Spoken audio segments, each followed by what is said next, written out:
presented by Radhika Records. बोला शंकर भगवान की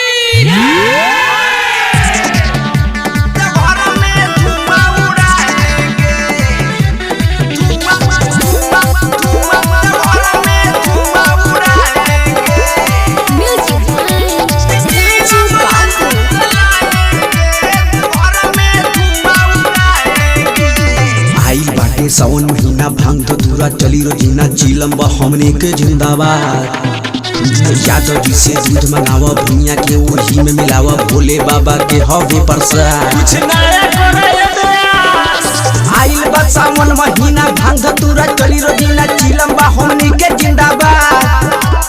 यादव जी से दूध मंगावा भुनिया के वही में मिलावा हवे भोले बाबा के प्रसाद। किचिलम लंदन चलाएंगे घर में धुआं उड़ाएंगे। किचिलम लंदन चलाएंगे घर में धुआं उड़ाएंगे। बोलो बोलो रामेश्वर नाथ की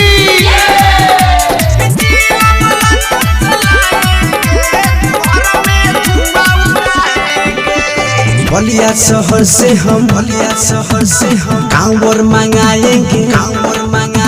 सुल्तानगंज से हम जलवा उठाएंगे। बलिया शहर से हम कांवर मंगाएंगे। सुल्तानगंज से हम जलवा उठाएंगे। किचिलम लंदन चलाएंगे घर में धुआं उड़ाएंगे। किचिलम लंदन चलाएंगे घर में धुआं उड़ाएंगे। बोलो बोलो बाबा महेंद्र नाथ की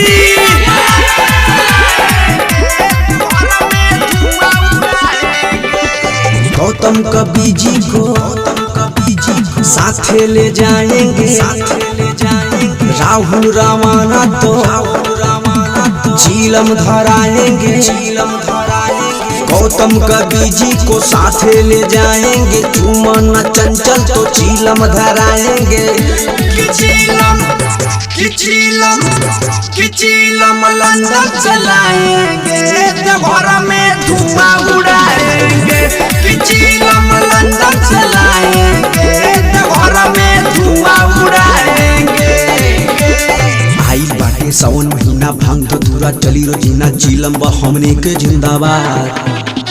यादव जी से दूध मंगावा भुनिया के वही में मिलावा भोले बाबा के हवे प्रसाद। आइल बा सावन महीना भांग धतूरा चली रोजीना चिलम हमने के जिंदाबाद। यादव जी से दूध मंगावा भुनिया के वही में मिलावा हवे भोले बाबा के प्रसाद।